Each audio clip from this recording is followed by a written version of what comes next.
eu fazia um esforço muito grande para me livrar daquilo que estava me arrastando. Eu fazia uma força sobrenatural. Quando eu fui para o muro, eu vi uma criatura parada na parede, né, em pé.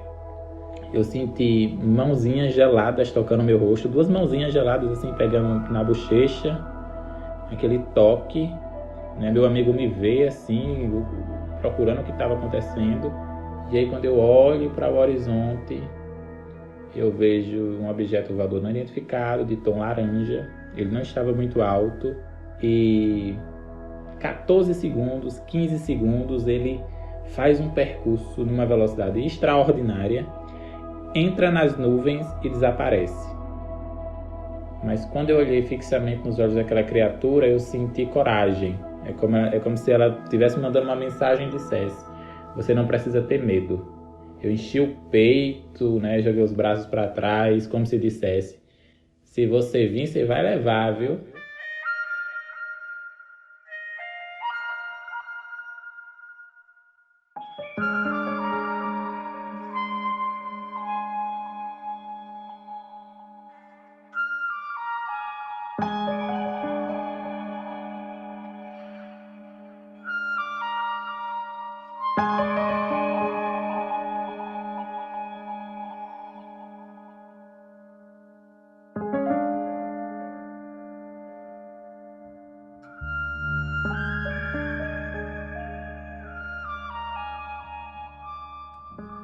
Ele vem de Curaçá, na Bahia, e nos conta hoje sua história, que teve início com o avistamento de uma criatura de olhos vermelhos em sua casa. Em seguida, toda sua vida foi transformada até o dia de hoje, com novas experiências e novos avistamentos. E isso tudo você escuta no episódio de hoje. Mas antes de partir, aquele rápido recado. Primeiro, preciso agradecer a grande adesão à campanha de Ano Novo, neste mês de agosto, na nossa loja flutuante. Nós nunca tivemos uma quantidade tão significativa de camisas levantando voo como tivemos nesse mês de agosto, e estamos tendo até agora. E por isso eu agradeço a você que levou, que abduziu a sua camisa, e se ainda não tem a sua camisa, um pouquinho do Relatos Flutuantes aí em sua nave, acesse agora lojaflutuante.com.br, porque tem camisa nova a partir de agora. E pegando carona nestes agradecimentos também, quero mencionar aqui a você que a partir de agosto entrou em nossa campanha de financiamento coletivo.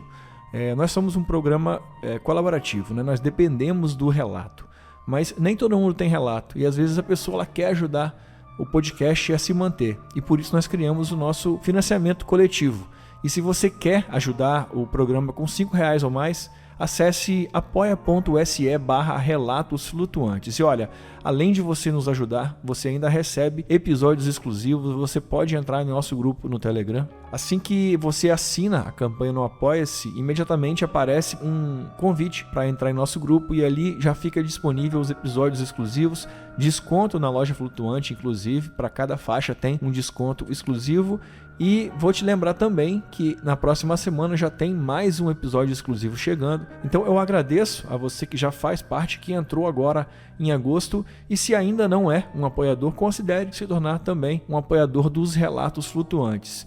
E mais uma coisa, se o Apoia-se mensal não é legal agora, nesse momento, então dá uma olhadinha na descrição desse episódio, que tem algumas outras formas também de apoiar os Relatos Flutuantes. E como um último recadinho bem rápido, eu reforço o quão importante é a sua classificação para o nosso programa. Se você escuta a gente pelo Spotify ou por outro aplicativo que tem a opção de classificar, faz isso. Dessa forma, o nosso podcast ele voa cada vez mais alto atrás de novos relatos. Ok? Agora sim, eu sou o Zero, seu anfitrião. E essa é a fita número 110 dos Relatos Flutuantes. Explicáveis ou não, relatos ufológicos surgem aos montes, a cada dia, hora e minuto. Quantos deles você conhece? E quantos casos sequer são relatados? Ajeite seus fones de ouvido e esteja preparado para experimentar um deles agora. Olá, meu nome é Yuri Araújo, tenho 23 anos, eu vivo em Curaçá, Bahia, uma cidadezinha no norte da Bahia. E eu estou hoje aqui no podcast para, comentar um pouco sobre eventos que ocorreram comigo, eventos ufológicos que marcaram a minha vida profundamente e mudaram completamente a visão que eu tenho da vida, quando eu comecei a entender o que realmente estava acontecendo. E hoje eu vou relatar um pouco desses eventos que ocorreram, que começaram quando eu tinha 8, 9 anos, quando eu não entendia nada, quando eu não tinha acesso à informação. Vale ressaltar, que no interior eu não tinha acesso à televisão ou nenhuma informação acerca de eventos ufológicos. Então eu estava livre de qualquer preceito ou algo do tipo.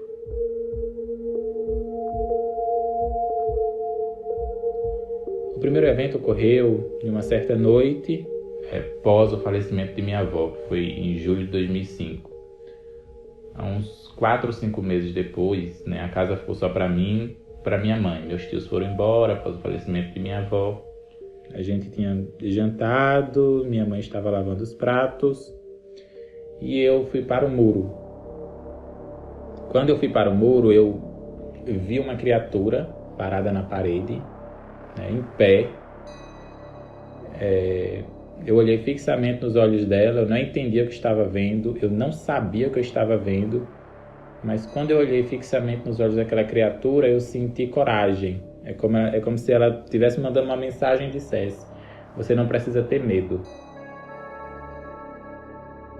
Eu me lembro até hoje que, inclusive, eu enchi o peito, joguei os braços para trás, como se dissesse: se você vir, você vai levar, viu? E fiquei ali por alguns segundos observando, olhando fixamente, mas com coragem. Não tive medo, eu me lembro nitidamente disso. Aquela criatura, ela tinha olhos vermelhos, era magro, 1,20 m, 1,30 m, não era alto, marrom, a pele brilhava, era um humanoide. A cabeça era um pouquinho grande, mas tinha umas peles na cabeça, tinha algo diferente na cabeça, sabe? Não era aquela cabeça lisa que geralmente se fazem de alienígenas ou algo do tipo. Tinha umas peles, umas coisas estranhazinhas na cabeça. E eu olhei para aqueles olhos grandes, vermelhos. Os olhos estavam vermelhos à noite, eu não sei se eram exatamente vermelhos, naquele momento estava vermelho.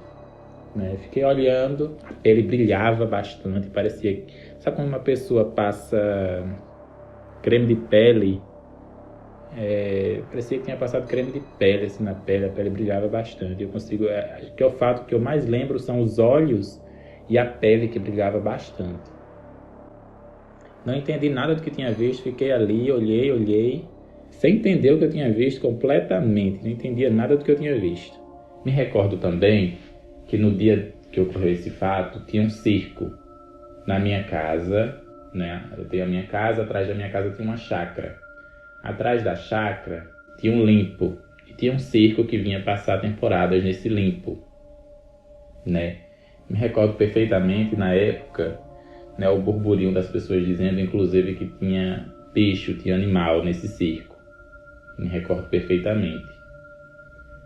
E me recordo também do dia seguinte, de eu estar indo contar esse fato para a mulher de meu tio, que sempre me ouvia, sempre conversava comigo, e eu ter contado a ela, a primeira vez que eu contei que eu tinha visto o demônio. Olha, eu vi o demônio, ele era assim, tinha uns olhos de fogo, era uma pessoa que eu conversava bastante. Depois contei para outra vizinha, mas assim, não houve muita...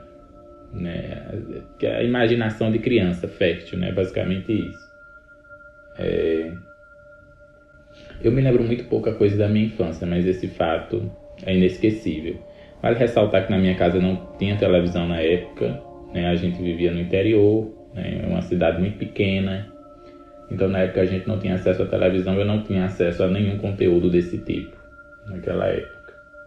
Inclusive, quando fui morar em Salvador, a gente requisitou ajuda, porque até para dormir, depois desse evento, passou a ser muito difícil. Enquanto criança, eu ficava acordado a noite toda com medo, só dormia com luz acesa, às vezes só dormia quando o dia amanhecia. Então isso, enquanto uma criança, me prejudicou profundamente, uma criança que quase não dormia porque tinha medo, né? Então isso foi algo que não foi a parte legal, digamos assim. Só que esse evento, após esse evento, ocorreram vários outros eventos. Ele foi o start, ele foi o início, né, de vários outros eventos. Foi prejudicial porque eu era apenas uma criança na época e com o tempo eu passei a ter alucinações, vários pesadelos com criaturas que inclusive eu nunca tinha visto na vida. Acordava gritando, às vezes esperava a noite passar para poder conseguir dormir. Só dormia de luz acesa, não conseguia dormir de luz apagada. E isso me prejudicou um pouco enquanto criança. Um pouco não, bastante. E após isso eu passei a ter sonhos, vários sonhos. E o que mais me marcou foi um sonho que eu passei a ter frequentemente. E que esse sonho até hoje me causa dúvidas. Eu não consigo entender. O sonho era da seguinte forma: eu estava sendo levado por algo, como se estivesse sendo arrastado. Eu fazia um esforço muito grande para me livrar daquilo que estava me arrastando. Eu fazia uma força sobrenatural. Só que no final eu chegava em algum lugar e eu não vencia aquelas coisas. E inclusive eu fazia um esforço físico mesmo dormindo por causa do sonho. E aí eu acordava. Era um sonho que tinha uma repetição frequente, com o tempo foi diminuindo a repetição, mas eu passei, acredito que mais de ano, né, tendo esse sonho. Um sonho que até hoje eu não consigo entender e em momentos da minha vida eu quis buscar ajuda em relação a isso, para tentar entender o porquê de um sonho se repetir da mesma maneira sempre. Inclusive, eu fiz uma pesquisa quando eu entendi o que tinha acontecido comigo, para tentar buscar ajuda, uma regressão, algo do tipo, né, para tentar entender melhor esse sonho que se repetia, se era realmente um sonho ou era resquício de algo que eu vivi, né, que de alguma maneira pode ter sido afetada essa lembrança e eu não estava me recordando da maneira correta, né. Eu fiz uma pesquisa, né, porém muito caro, né, esses procedimentos, né, porque eu tinha muita vontade de imergir, né, e tentar entender melhor esse sonho, entender por que ele se repetia, entender se não era resquício de alguma lembrança apagada. E os eventos subsequentes com certeza foram derivados do primeiro. Nada é por acaso, né? Eu vivo em uma cidade muito propícia também. Outras pessoas relatam também ter visto luzes diferentes. Então, sempre quando eu encontro essas pessoas, a gente conversa bastante sobre o assunto. Né? Elas me ouvem, eu ouço elas e a gente troca uma ideia muito interessante, né? Subsequente a isso, em 2015, né? No ano de 2015, não me lembro o dia, nem o mês, nem nada do tipo. Eu sempre ia para a fazenda todos os finais de semana. E teve um fim de semana que eu estava muito gripado, a gente foi para a fazenda e a gente dormia, todo mundo do lado de fora. Todo mundo dormia do lado de fora. Dormíamos na calçada.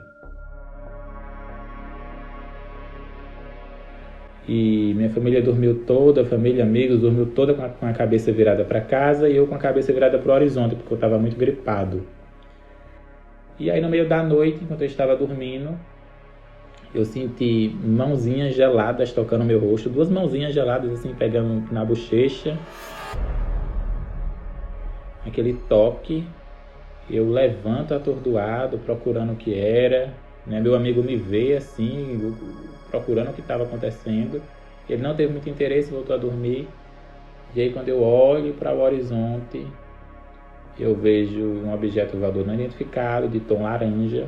Ele não estava muito alto, lento, e ele estava expelindo alguma coisa. Era possível ver como se fossem faíscas saindo desse objeto. E aí eu tive até uma vontade de me aproximar, de entrar no mato e ir até ele. Porém já era tarde, era de noite, era matagal, né? Então eu voltei a dormir. No dia seguinte, inclusive, relatei, mas tiraram foi onda, né? Cidade do interior, muito difícil das pessoas assimilarem ainda. E subsequente a isso, em 2019, eu tive o último contato, o último evento ocorreu, em 2019, na cidade de Curaçá, né? Estávamos eu e minha amiga Elieuda, sentado na porta da casa dela, na calçada, e quando eu olho para a torre telefônica da Claro, eu vejo aquele objeto voador não identificado, de tom claro, sabe, uma luz clara, bem lento. Eu chamo a atenção dela para aquele objeto, então a gente começa a observar fixamente ele, e 14 segundos, 15 segundos, ele faz um percurso numa velocidade extraordinária, entra nas nuvens e desaparece. E até para ela, que é descrente, incrédula, ela não pôde culpar o avião, não pôde culpar o drone, porque realmente foi algo extraordinário. Extraordinário. Inclusive, quando nós dois relatamos esse fato, é extraordinário para a gente até o sentimento do que a gente viu naquele momento.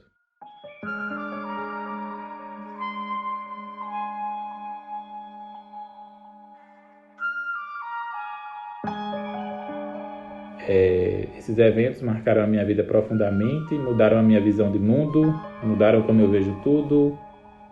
E eu busquei informação. Eu busquei informação para tentar entender o que tinha acontecido comigo, o que aconteceu, tentar entender melhor. Eu buscava isso, busquei bastante. E eu relato esse fato porque eu sei que tem muita gente que passou por isso, que passa por isso, e que precisa encontrar pessoas como eu, que também se abram e relatem um pouco sobre isso. Porque na maioria das vezes as pessoas não acreditam, né? Muita gente não acredita. E é tão bom quando a gente relata para alguém que também passou por algo parecido. De certa maneira traz um alívio. Então é por isso que eu estou fazendo esse relato hoje. Para que pessoas se identifiquem como eu me identifiquei com outros relatos. E é muito importante que todos façam isso. E que busquem informações, busquem ajuda, porque a gente precisa dessa informação porque é algo que vai se tornar cada vez mais presente. Cada vez mais presente. E eventos como esse mudam a vida de qualquer pessoa. De qualquer pessoa. Rony, gostaria de agradecer o espaço ao podcast. Agradecer vocês por terem me ouvido. Muito obrigado.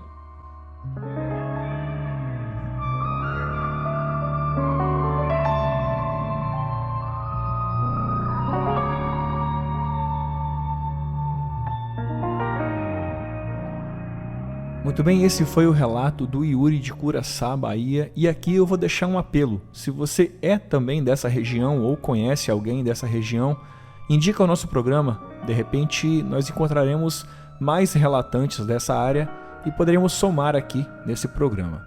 Se você é de outra área do Brasil e tem o seu relato, então participe também do nosso programa enviando o seu relato como mensagem de áudio para o nosso WhatsApp 28 999 834185. Você também pode nos encontrar no Instagram como @relatosflutuantes e no Twitter como @rflutuantes. Por aqui eu fico. Até a próxima quinta-feira. Aperte bem o cinto e não se esqueça: nós somos uma nave.